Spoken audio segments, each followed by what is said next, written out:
इतना कहकर वो अपना फोन और लैपटॉप बैग लेकर ऑफिस के लिए निकल गया। बड़ी माँ आराध्या के साथ सोफे पर बैठकर उसे फोन के फंक्शन बता रही थी। बड़ी माँ अपने फोन से आराध्या को फोन में सभी लोगों की फोटो भेज दी। बड़ी माँ, अच्छा आरू, जल्दी से बताओ तुम्हारे व्हाट्सएप पर डीपी कौन सी लगाऊं? आराध्या पिक्चर्स देखती है। उनमें से एक पिक्चर वो थी जिसमें ऋषि और आराध्या की शादी वाले दिन ऋषि ने उसे अपनी गोद में उठाकर फेरे लिए थे। आराध्या को पिक्चर देखकर मुस्कुराहट आ गई। बड़ी माँ उसकी मुस्कान देखकर समझ गई कि आराध्या को ये पिक्चर काफी पसंद आई है। वो उसी पिक्चर को आराध्या के व्हाट्सएप की डीपी पर लगा दिया। बड़ी माँ आराध्या को फोन के बारे में बताकर अपने कमरे चली गई। आराध्या फोन में कुछ करने लगी, तभी उसे ख्याल आया कि क्यों ना वो ऋषि को मैसेज करे। आराध्या व्हाट्सएप ओपन किया और ऋषि की प्रोफाइल देखी। उसकी डीपी काफी हैंडसम लग रही थी। ऋषि ऑनलाइन था। उसके स्क्रीन पर बार बार आराध्या की टाइपिंग आ रही थी, पर मैसेज कोई नहीं आ रहा था। परेशान होकर ऋषि ही आराध्या को पहला मैसेज कर दिया। ऋष्या, इतनी देर से क्या टाइप कर रही हो? आराध्या ने जब ऋषि का मैसेज देखा तो वह हैरान हो गई। फोन उसके हाथ से छूटते छूटते बचा। बेचारी आराध्या को समझ ही नहीं आ रहा था कि अब क्या रिप्लाई करे। ऋषि ने जब देखा कि आराध्या ऑनलाइन है पर रिप्लाई नहीं कर रही है, तो उसने फिर मैसेज किया, क्या हुआ? तुम ठीक तो हो ना? आराध्या ने जब दोबारा मैसेज देखा तो खुद को थोड़ा नॉर्मल किया और रिप्लाई किया, आराध्या, हाँ जी, मैं ठीक हूँ। फिर थोड़ा रुककर आराध्या आप ऑफिस पहुंच गए? ऋषि ने जब यह मैसेज देखा तो उसके चेहरे पर हल्की सी मुस्कान आ गई। उसने रिप्लाई किया, ऋषि, बस पहुंचने वाला हूं। आराध्या, अच्छा, ठीक है, आपको बहुत काम होगा। मैं भी बड़ी माँ के पास जा रही हूं। ऋषि, ठीक है, शाम को बात करते हैं, बाय। आराध्या ऋषि मैसेज करते हुए लगातार मुस्कुरा रहा था, जो बहुत कम देखने को मिलता था। यह सूरज ने देखा तो उसे अपनी आंखों पर यकीन नहीं हुआ। वह तो हैरान हो गया। जब ऋषि को लगा कि कोई उसे घूर रहा है तो उसने नजर उठाकर सूरज की तरफ देखा। सूरज सकपाक कर यहाँ वहां देखने लगा। ऋषि, अपने अंडरटोन में मुझे पर ध्यान देने से ज्यादा अपने काम पर ध्यान दो, तुम्हें उसी की सैलरी मिलती है। सूरज, सॉरी सर। ऋषि अपने काम में लग गया। वहीं आराध्या बड़ी माँ के साथ प्रियंका के रूम में थी। वे दोनों उस वक्त प्रियंका की ड्रेस बदल रही थी। एक नर्स उनकी हेल्प कर रही थी। सब होने के बाद बड़ी माँ और आराध्या एक सोफे पर बैठ गए। आराध्या बस प्रियंका को देखे जा रही थी। बड़ी माँ, ऐसे क्यों देख रही हो? आराध्या ने अपना फोन लिया और टाइप किया, आराध्या, प्रियंका को क्या हुआ है? बड़ी माँ ने पढ़कर कहा, बड़ी माँ, यह कोमा में है पिछले 6 महीने से। आराध्या, पर कैसे? बड़ी माँ, एक एक्सीडेंट हुआ था, उस दिन वह काफी परेशान थी। आखिरी बार इसकी ऋषि से ही बात हुई थी। फिर कुछ घंटे बाद खबर आई कि वह हॉस्पिटल में है और फिर डॉक्टर ने बताया कि यह कोमा में चली गई है। ऋषि उस दिन बुरी तरह से टूट गया था। उसने दुनिया भर के डॉक्टरों से प्रियंका का इलाज करवाया, पर कोई फायदा नहीं हुआ। पर ऋषि अभी भी हिम्मत नहीं हारी है। उसे अभी भी यकीन है कि एक न एक दिन प्रियंका जरूर उठेगी। जान बसती है उसकी प्रियंका में। बड़ी माँ यह कहते हुए बहुत इमोशनल हो गई थी। उनकी आंखों से आंसू बह रहे थे। आराध्य को अब अफसोस हो रहा था कि उसने यह सवाल पूछा ही क्यों बड़ी माँ से। आराध्य ने अपना हाथ बड़ी माँ के हाथ में दिया और प्यार से अपना सर हिलाया। बड़ी माँ ने आराध्य की तरफ देखा, फिर अपने आप से कुछ बोली और आराध्य से कहा, बड़ी माँ पता है आराध्य, मेरी सारी दुनिया सिर्फ ऋषि और प्रियंका के आसपास ही घूमती थी। इन दोनों को देखकर कोई कह ही नहीं सकता था कि इन दोनों में खून का कोई रिश्ता नहीं है। प्रियंका में ऋषि की जान बसती है। अगर प्रियंका को कोई खरोच भी आती है तो ऋषि दुनिया हिला देता है। पर जब दोनों एक साथ होते हैं ना, तो बच्चों की तरह लड़ते हैं। पर इन दोनों में प्यार भी उतना ही है। कौन कहता है दोस्ती का रिश्ता किसी रिश्ते से बड़ा नहीं होता? कोई देखे मेरे ऋषि और प्रियंका को और फिर बोले कि दोस्ती का रिश्ता किसी रिश्ते से बड़ा नहीं होता। आराध्य ने अपना फोन लिया और टाइप किया, आराध्य बड़ी माँ, मैंने घर में ही आकर सारे रिश्तों को देखा है। मैं अनाथ हूँ। मुझे आज तक कभी किसी रिश्ते से समझ नहीं हुई। माँ का प्यार मुझे आपसे ही मिला है। ऋषि जी जैसा एक अच्छा साथी मिला, प्रियंका जैसी बहन। और देखना एक दिन प्रियंका हम सबके का प्यार मुझे आपसे ही मिला है। ऋषि जी जैसा एक अच्छा साथी मिला, प्रियंका जैसी बहन। और देखना एक दिन प्रियंका हम सबके साथ फिर से हंसेगी, खेलेगी। दोनों बात ही कर रही थी कि तभी निमो आई और बड़ी माँ से पूछती है, निमो बड़ी मालकिन, खाना तैयार है। बड़ी माँ आराध्य का हाथ पकड़कर उठाती है और कहती है, चलो खाना खा लो। आराध्य कुछ सोचती है और बड़ी माँ से इशारों में कहती है कि आप चलिए, मैं आती हूँ। बड़ी माँ प्रियंका के कमरे से चली जाती है। आराध्य अपना फोन उठाती है और ऋषि को मैसेज टाइप करती है, आराध्य अपना खाना खाया? ऋषि इस वक्त अपनी मीटिंग में होता है और उसका फोन सूरज के हाथ में होता है। सूरज के हाथ में जब फोन वाइब्रेट करता है तो वह स्क्रीन पर मैसेज देखता है। ऊपर नाम आता है, आराध्य। मैसेज पढ़कर सूरज अपने मन में कहता है, सूरज मुझे तो भाभी जी बोलने भी नहीं देते। और खुद देखो, आराध्य की जगह आरू लिखते हैं। फिर कुछ सोचकर अपने दिमाग को झटकता है और धीरे से ऋषि के कान में जाकर बोलता है, सर, घर से मैडम का मैसेज आ रहा है। ऋषि जब यह सुनता है तो वह अपना फोन लेता है और उसमें आराध्य का मैसेज देखता है। वैसे तो अपनी मीटिंग में ऋषि का चेहरा। ऋषि जब यह सुनता है तो वह अपना फोन लेता है और उसमें आराध्य का मैसेज देखता है।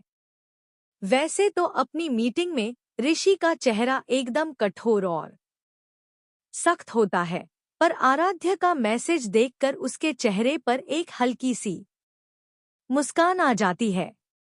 अब उसका ध्यान मीटिंग में कहाँ लगना था। वह आराध्य को रिप्लाई करता है, ऋषि अभी मीटिंग चल रही है, जब खत्म होगी तब लंच करूंगा। आराध्य यह मैसेज पढ़ती है और इसी को रिप्लाई करती है, आराध्य कब खत्म होगी आपकी मीटिंग? ऋषि 2 घंटे बाद। आराध्य आप इतना लेट खाना खाते हैं?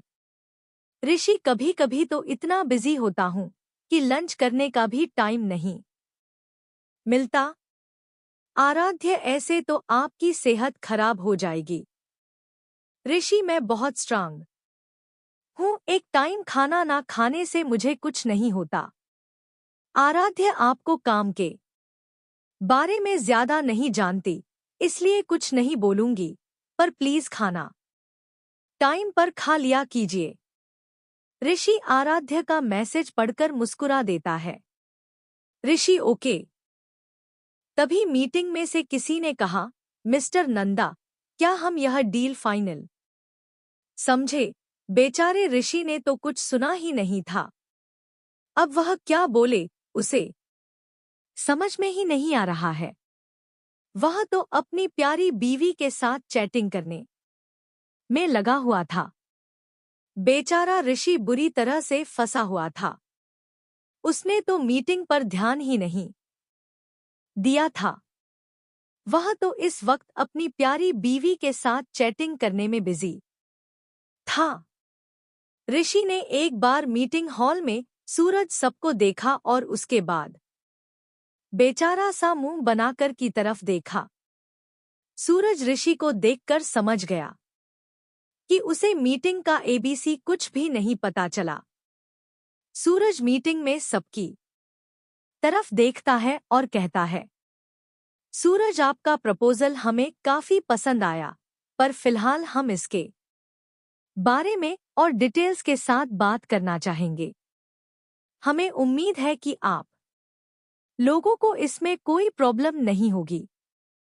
एक बार आपके प्रोडक्ट की सारी डिटेल्स हमारे पास आ जाए, फिर हम इसमें इन्वेस्ट करने का सोचेंगे। मीटिंग हॉल में सभी इस बात से सहमत होते हैं। वे सभी आगे का वर्क प्रोसेस करने के लिए मीटिंग को यहीं पर खत्म करते हैं और मीटिंग हॉल से बाहर चले जाते हैं। उनके बाहर जाते ही ऋषि एक गहरी सांस लेता है और खुद से कहता है, थैंक गॉड, आज तो सूरज ने संभाल लिया। ऋषि अपने आप से ही बात कर रहा था कि इतने में मीटिंग हॉल का दरवाजा फिर से खुलता है और सूरज अंदर आता है। सूरज ऋषि से कहता है, सूरज सर, मिस्टर गौतम अग्रवाल की जो डिटेल्स आपने निकालने के लिए कही थी, वह सारी इंफॉर्मेशन इस फाइल में है। सूरज की बात सुनकर ऋषि का चेहरा फिर से सख्त हो जाता है और वह सूरज से डिटेल्स पढ़ने के लिए कहता है। सूरज एक फाइल उठाता है और उसमें से गौतम की कंपनी की सारी डिटेल्स पढ़ता है। सूरज सर, एमआर अग्रवाल की टोटल 6 कंपनियां हैं, जिसमें से 2 टेक्सटाइल में हैं, 2 फाइनेंशियल एंड मार्केटिंग में हैं और एक उनका मुंबई में अपना खुद का 5 स्टार होटल है, और साथ ही साथ उनके पास एक केमिकल फैक्ट्री है। यह केमिकल फैक्ट्री उनकी अभी रिसेंटली स्टार्ट हुई है, करीब 3 महीने पहले।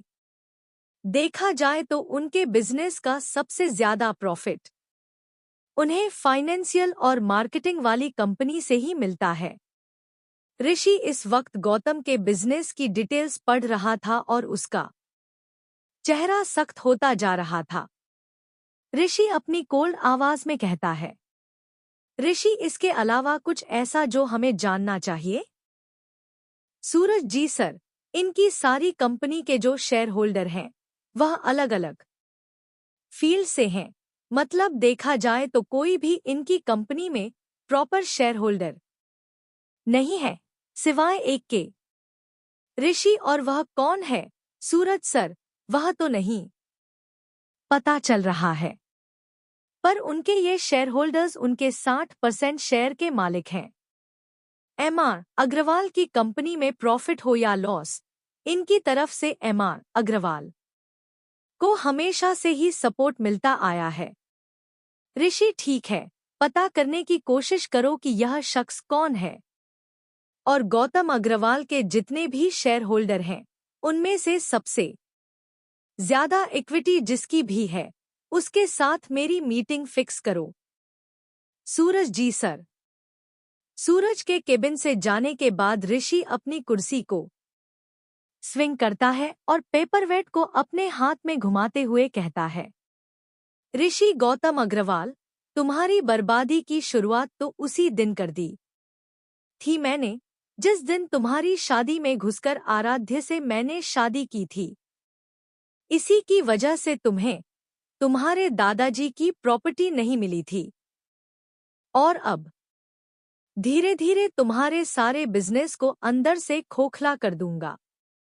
जितनी तकलीफ तुम्हारी वजह से मेरे अपनों को हुई है, उससे कहीं ज्यादा दर्द और तकलीफ मैं तुम्हें दूंगा।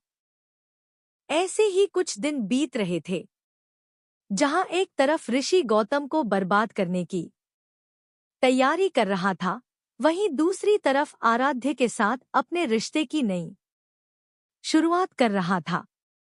ऋषि ने धीरे धीरे साइन लैंग्वेज सीख ली थी, पर वह अभी उतना परफेक्ट नहीं था। अभी भी आराध्य को अपनी बात सबको समझाने के लिए मैसेज की मदद लेनी पड़ती थी। पर ऋषि अब आराध्य के हैंड मूवमेंट्स को कुछ हद तक समझ पा रहा था। ऋषि के ऑफिस जाने के बाद आराध्य अपना ज्यादातर समय प्रियंका के कमरे में ही बिताती थी। बड़ी माँ अब बहुत खुश थी कि आराध्य और ऋषि अपने रिश्ते में धीरे धीरे बदलाव कर रहे हैं, पर कहीं ना कहीं उनके दिल के कोने में यह दुख भी था कि प्रियंका कोमा में है। ऋषि ने प्रियंका के ट्रीटमेंट के लिए फिर से डॉक्टरों की एक नई फौज खड़ी कर दी थी। एक शाम ऐसे ही आराध्य प्रियंका के कमरे में थी। वह प्रियंका की अलमारी में उसके कपड़े सेट कर रही थी कि तभी रूम का डोर ओपन होता है और ऋषि अंदर आता है। पहले वह आराध्य को देखता है और फिर प्रियंका को। ऋषि आराध्य से कहता है, तुम अकेली यहाँ क्या कर रही हो? नर्स कहाँ गई? आराध्य हाथों से इशारा करती है, भेज दिया, सारा दिन यहाँ बैठी रहती है। नर्स को मैंने बाहर। ऋषि अब कुछ हद तक आराध्य के हैंड मूवमेंट्स समझने लगा था। ऋषि ठीक है। आराध्य फिर इशारा करके पूछती है कि क्या वह उसके लिए कॉफी लेकर आया है? ऋषि नहीं, उसकी जरूरत नहीं है। बस कुछ देर प्रियंका के पास बैठना चाहता हूँ। आराध्य मुस्कुराकर फिर से अलमारी में अपना काम करने लगती है।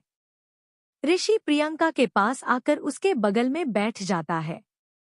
वह ड्रॉअर से एक नॉवेल निकालता है और उसे पढ़कर प्रियंका को सुनाने लगता है। पढ़ते पढ़ते अचानक से ऋषि प्रियंका को देखता है, जो कि उसके पढ़ने पर कोई रिएक्शन नहीं देती, बस ऐसे ही बेजान सी पड़ी रहती है। ऋषि की आंखों में अचानक से आंसू आ जाते हैं। आराध्य ऋषि की आंखों में नमी को पहचान लेती है। वह धीरे से उसके पास आती है और उसके कंधे पर अपना हाथ रखती है। ऋषि अपने आंसू पोंछता है और आराध्य का हाथ पकड़कर उसे सामने बिठाता है और प्रियंका को देखते हुए कहता है,